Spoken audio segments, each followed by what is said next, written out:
Bismillahirrahmanirrahim. Assalamualaikum warahmatullahi wabarakatuh. Salam, Om Swastiastu, Namo Buddhaya, salam sejahtera untuk kita semua. Yang terhormat Profesor Dr. Insinyur Komariatus Solihah, yang saya sayangi dan saya banggakan, teman-teman yang saya cintai. Di sini saya akan mempresentasikan tentang hasil kerja saya tentang Pancasila sebagai ideologi negara yang bersumber dari jurnal Francisca Novita Eleanor.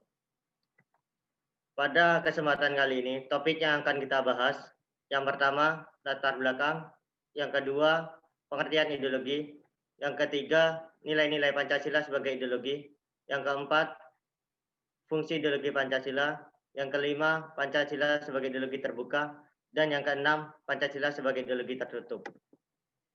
Latar belakang, sebagai suatu ideologi bangsa dan negara Indonesia, maka Pancasila pada hakikatnya bukan hanya merupakan suatu hasil perenungan dan pemikiran seseorang atau kelompok orang sebagaimana ideologi-ideologi lain di dunia. Namun, Pancasila diangkat dari nilai-nilai adat istiadat, nilai-nilai kebudayaan, serta nilai religius yang terdapat dalam pandangan hidup masyarakat Indonesia sebelum membentuk negara. Pengertian ideologi. Ideologi terdiri dari dua kata, yakni idea dan logos. Idea yang artinya gagasan, konsep, pengertian dasar, cita-cita. Logos yang artinya ilmu. Secara harfiah, ideologi berarti ilmu mengenai pengertian dasar, ide.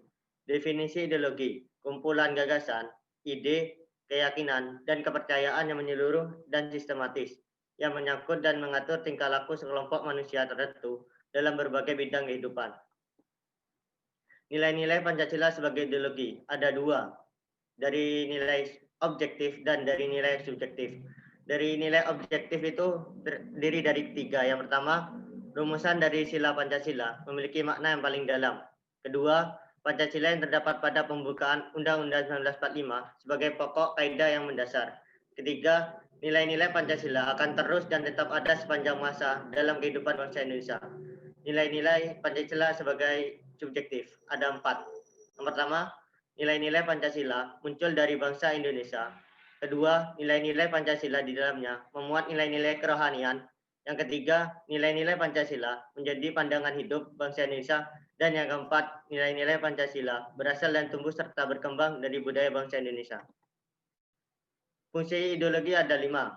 Yang pertama, sarana pemersatu bangsa Indonesia, memperkokoh dan memelihara persatuan dan kesatuan. Kedua, membimbing dan mengarahkan bangsa Indonesia untuk mencapai tujuan. Ketiga, memberikan motivasi untuk menjaga dan memajukan jati diri bangsa Indonesia. Keempat, menjadi pedoman hidup bangsa Indonesia untuk menjaga keutuhan negara. Dan yang kelima, menumbuhkan jiwa nasionalisme dan patriotisme. Pancasila sebagai ideologi terbuka memiliki makna setiap sila yang terkandung dalam landasan dasar negara, yakni ketuhanan, kemanusiaan, persatuan, kerakyatan, dan keadilan, bisa berkembang seiring dinamika kehidupan bangsa Indonesia. Dimensi Pancasila sebagai ideologi terbuka ada tiga. Yang pertama, dimensi realitas, yang artinya sistem nilai, gagasan, pemikiran yang mendasar dan mendalam itu selalu ada di dalam masyarakat. Yang kedua, dimensi idealisme, yang berarti mampu memberikan harapan, optimisme, mampu menggugah motivasi pendukungnya, mampu menggerakkan pendukungnya. Dimensi fleksibilitas, maksudnya itu kadar dan kualitas ideologi itu merupakan suatu yang ideal dan cita-cita yang diharapkan oleh seluruh bangsa. Faktor Pancasila sebagai ideologi terbuka ada empat. Yang pertama, perubahan dan perkembangan masyarakat yang cepat. Kedua, runtuhnya ideologi tertutup Marxisme, Leninisme, atau komunisme. Yang ketiga, praktek ideologi tertutup di masa lalu. Dan yang keempat, penempatan Pancasila sebagai asas tunggal. Pancasila sebagai ideologi tertutup.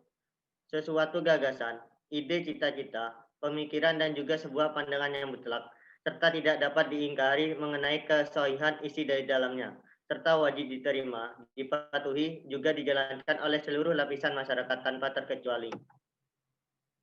Ciri-ciri ideologi tertutup ada lima. Yang pertama, cita-cita sebuah kelompok yang digunakan sebagai dasar untuk mengubah masyarakat. Kedua, bersifat totaliter, artinya mengurusi semua bidang kehidupan. Ketiga, pluralisme, pandangan dan kebudayaan ditiadakan, hak asasi tidak terpenuhi. Keempat, menuntut masyarakat untuk memiliki kesetiaan total dan kesediaan untuk berkorban bagi ideologi tersebut. Dan yang kelima, isi ideologi tidak hanya nilai dan cita-cita, tetapi tuntutan konkret dan operasional yang keras, mutlak, dan total. Sekian yang dapat saya sampaikan, kurang lebihnya mohon maaf. Wassalamualaikum warahmatullahi wabarakatuh.